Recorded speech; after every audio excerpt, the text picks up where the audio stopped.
So hi again everyone. Today I'm very excited to present to you a concept that I think is really important for understanding how online and offline come together. It's called the long tail.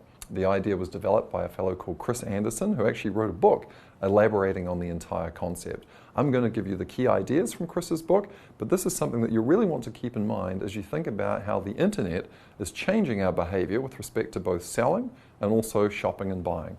So just to get us going, I'll first of all show you how we're going to proceed. We're going to start out with a little bit of background on what things used to be like before the internet came along.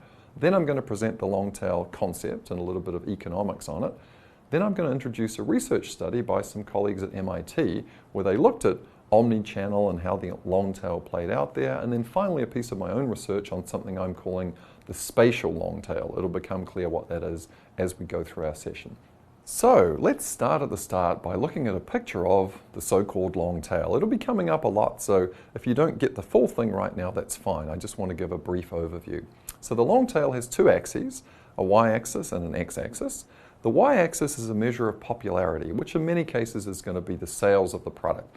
Could also be the number of downloads, the number of people who follow somebody on Twitter, for example, just some measure of popularity. On the x-axis, all the products are lined up from the most popular product all the way down to the least popular product. So let's take a common example that I think we could all relate to.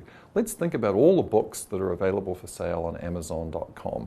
And let's imagine there are perhaps 5 million books for sale. I'm not sure what the number is, but I know it's a huge number and certainly way more than the number of books that could ever be sold in a physical retailer. And let's imagine that the top-selling book is Harry Potter and the Sorcerer's Stone. People seem to like Harry Potter, so let's imagine that's the top book. And way down in the tail, at rank 3,900,000, there could be some other book that's a much more obscure book about, gardening in Philadelphia or something of that sort. So the idea of the long tail is that the products that are way out in the orange area to the right are so unpopular or so niche and so slow to turn over that it just wouldn't make sense for you and I if we had a physical bookstore to sell them. That's the idea. The products in the head, on the other hand, those are the ones that we would want to stock if we had a physical store, because those are the ones that are going to sell the most. That's the distinction between the head and the tail. And the key idea of the long tail is that the internet makes it possible for us to have access to all of those products in the tail. And in fact, depending on what kind of seller you are, the total sales and profits coming from all those products in the tail can really add up to be quite a lot. Okay, so that's a basic description. Let's continue on with a little bit of background, a little bit of history. So historically, pre-internet at least, we all lived in a world of so-called hits, blockbusters, blockbuster movies, blockbuster music albums, and so on. And most people ended up buying, using, consuming the things that were popular, and firms also were motivated to try and produce those blockbusters.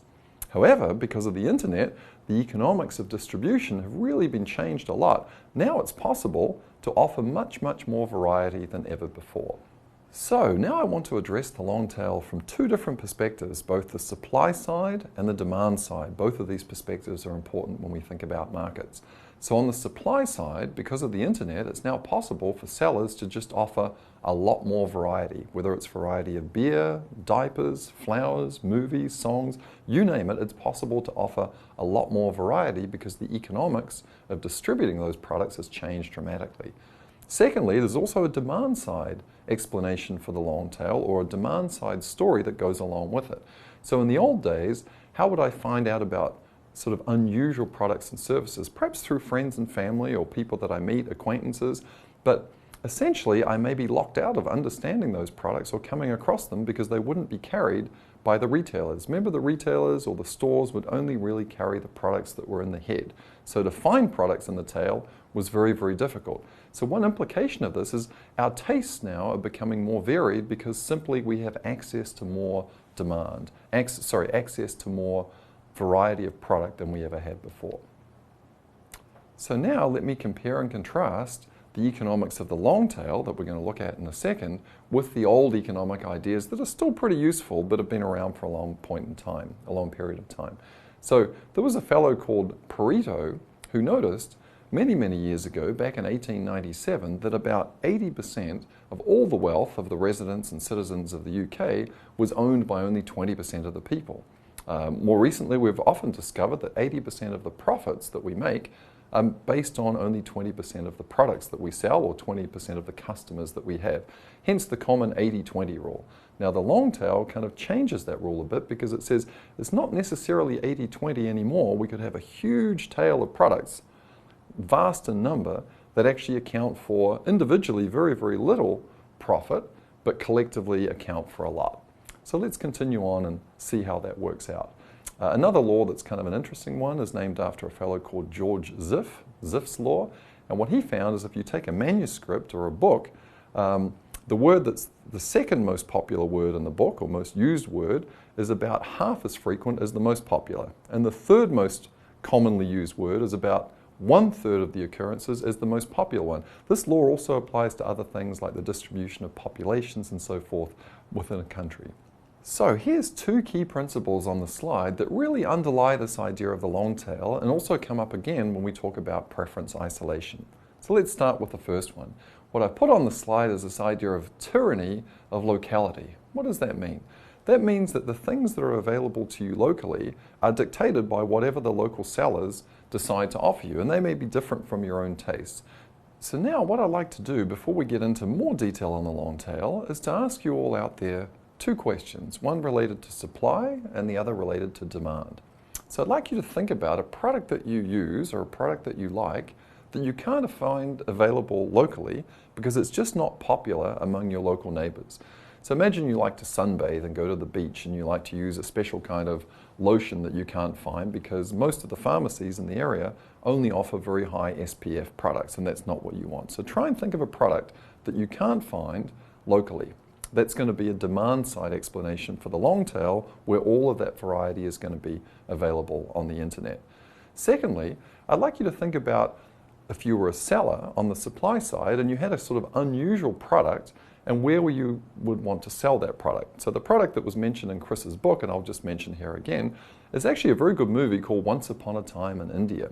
Now, if I wanted to show that on physical screens in the United States, I'd probably have to go to large cities like Los Angeles and New York, where there's a high concentration, perhaps of people from India or who have an affinity with Indian culture, and I would show it there. It wouldn't have been possible for me to show it to the 2 and 3 people all over the country in different markets who actually would be interested. But now, through the internet, what I could do is I could make it available for download, and with 2 people watching here, and 3 here, and 4 here, and 5 here, that would add up to a lot of demand.